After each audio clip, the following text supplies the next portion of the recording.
Washington Commanders at the Green Bay Packers on Thursday Night Football in prime time. Best Bets video coming at you live. My name is Steve. We're going to have 3 picks in the video. We're going to have 2 player props and a spread prediction for this game. Let's lock in and get a sweep here on Thursday night.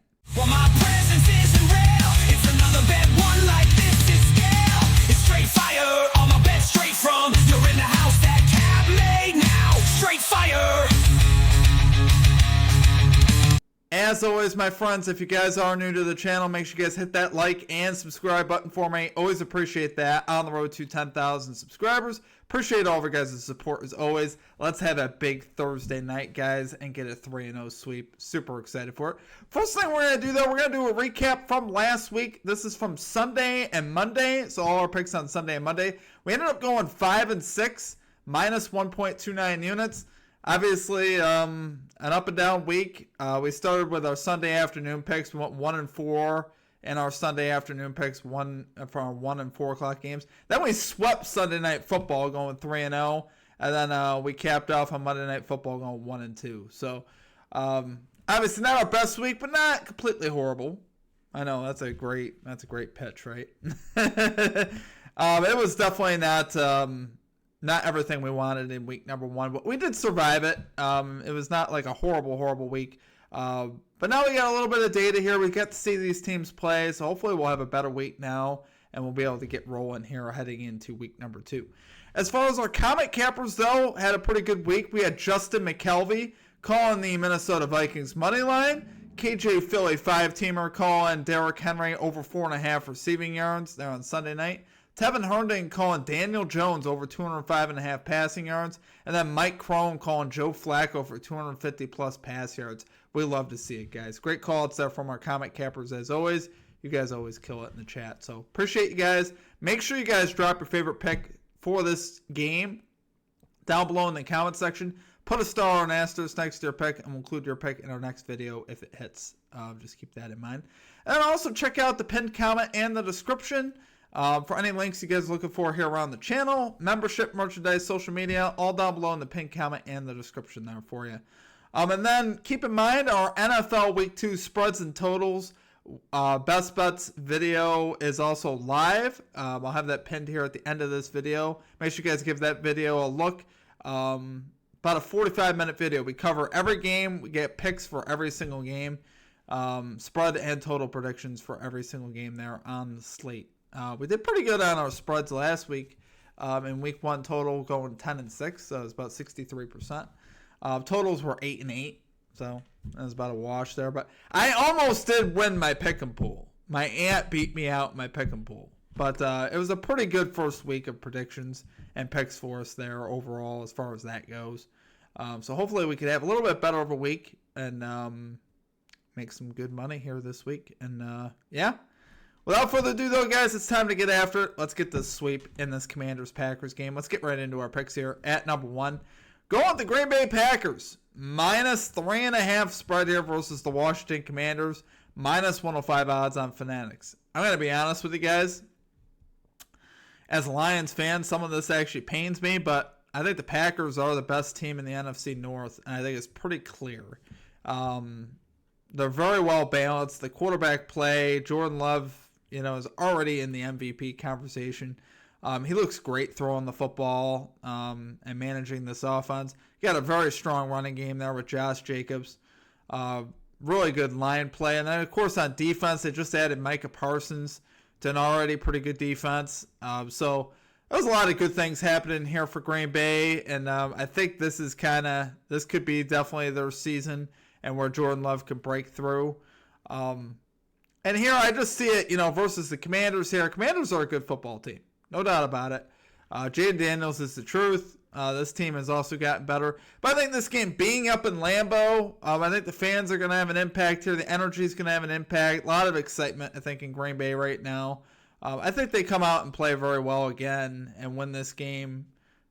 Yeah, I'd say by at least a touchdown. I think it could be relatively close. But I see the Packers here pulling away and winning this game by at least a touchdown here. Like I said, with this being at home is a big point of contention for me. The line play last week on the offensive and defensive line for the Pack in week 1, how they manhandled the Lions up front, was just very telling to me. And I think they could have another one of those performances here tonight. Especially, like I said, being at home. The adrenaline's certainly going to be there. It is a short week for both these teams. But like I said, I still like the Packers here. I think they're gonna be able to obviously put some pressure on Jaden Daniels with the pass rush there, Micah Parsons, and if they can limit his down the field stuff, I think they'll be in pretty good shape here today. So love it there for our number 1 pick. We're going with the Green Bay Packers minus 3.5 spread versus the Washington Commanders. We got minus 105 odds here on Fanatics. Okay, then at number 2, we're going Terry McLaurin. Under 55.5 receiving yards here for the Washington Commanders. Minus 110 odds on Caesars. This one's pretty bold, right? Terry McLaurin, number 1 option here for the Commanders. Just signed his big contract. But he held out quite a while. And I'd be suffice to say that in week 1, it kind of showed itself, right? Dude had just 27 receiving yards in week number 1, trying to find his way back. I think you still see some of that rust, especially still here on a short week. I don't think that's going to bode well for Terry McLaurin, not completely being in football shape right now. Obviously, he's getting there, but right now I think you're going to look more at Deebo Samuel and Austin Eckler, guys like that, to get the short passing game involved, which is why I really like taking his under. But I will say this. I think Washington needs the long game to beat Green Bay. I just don't think they're going to have success doing it. I think, as we saw last week, what Green Bay did to Detroit, I think we could see that again. Micah Parsons getting after the quarterback and limiting Jaden Daniels' time to throw the ball down the field. So I think you're going to see a lot of shorter routes, shorter passes to guys like Deebo and Eckler. And McLaurin's still going to take a little bit of time to really get into the season here, I think. So I think at 55.5, I honestly think this line is just too high. Deebo's line is 53.5. If you wanted to look at it over, I definitely would look more at Deebo, either his receptions or his yards. I think he's going to have another good week here. Like I said, because he's more of the short guy. They can swing it out to him. They can run it with him. He's got a lot of different options, and I think that bodes well here, better versus Green Bay here, as opposed to Terry McLaurin. Like I said, 27 yards. We saw what Green Bay did to Detroit's wide receivers. Amon-Ra St. Brown just 45 yards, so he went under. And he always gets like 80-plus yards. He had 45 yards. And then Jamison Williams for the Lions had 23. So the receivers were held in check last week by Green Bay, the big-time receivers. And a lot of that is, just giving the offensive line time, or rather giving Daniels time is what this is going to come down to. And I don't think he's going to have a lot of time today. So really like it there, guys. Love it there for number 2 pick. We're going Terry McLaurin under 55.5 receiving yards here for the Washington Commanders. Minus 110 odds here on Caesars. Okay, and finally at number 3, we got a Tucker Kraft anytime touchdown score here for the Green Bay Packers. We got plus 215 odds here on Fanatics, risking a unit here. So, yeah, this is a little bit more, I guess, risky if you want to say that. But I really do like the value here. You get 2-to-1 value. And this is where I think you could exploit the Commanders a little bit. They allowed the 7th most touchdowns to tight ends last year. Props.cash, they ranked 27th versus tight ends. So I think Tucker Kraft, a very skilled tight end, obviously, very good tight end. I think he can do some work here, especially in the red zone, and get a score in this particular spot. We were a big proponent once upon a time, if you guys remember, the OGs at the channel remember this. We used to play tight ends in prime time quite a bit. And we used to have, pretty solid success with it. So I really like the idea of taking a tight end here in prime time. I think he's a great red zone option. And for plus 215, I really do like it, guys. I think this is a great spot for him to hit to get a touchdown here. Already caught a touchdown in week 1 versus Detroit. So, he's very much, like I said, when they get down in the red area, he really is kind of the guy, right? Obviously, they could go to other guys. There's Jaden Reed. There's Jaden Reed and guys like that. Romeo Doubs. But really, Tucker Kraft stands out as the best red zone option. So if you're inside that 10-yard line, you're going to try to draw up a play here for Tucker Kraft to be able to use his body.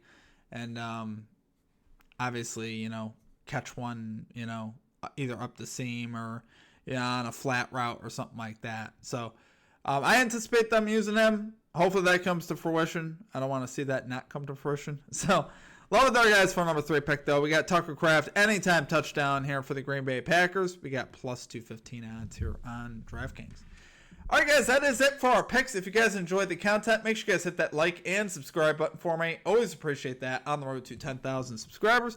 Keep in mind, our best bets, our predictions for week 2, spreads and totals video is live. So make sure you guys check that out. We cover the spread and the total for every game. I meant to do a survivor pick in that game. I didn't say it. It was going to be the Ravens. I don't know if I can count that now. We had a survivor pick last week with the Broncos that hit. Obviously, if you guys do NFL Survivor, you guys know how that works. You just pick a money line, and you can't use the same team. So my pick is actually going to be the Ravens for that this week. So that should come in. I mean, it's pretty obvious. The Ravens are a 12.5-point favorite, which, you don't always want to take the biggest favorite, but I just think they steamroll the Browns this week. So anyway, outside of that, guys, that is going to do it for me. Like I said, hit the like and subscribe. Check out the pinned comment. Any links you guys looking for around the channel, merchandise, membership, social media, all down below there. Outside of that will do it for me. I hope you guys have a great rest of your week, and we'll check you guys next time. Peace out.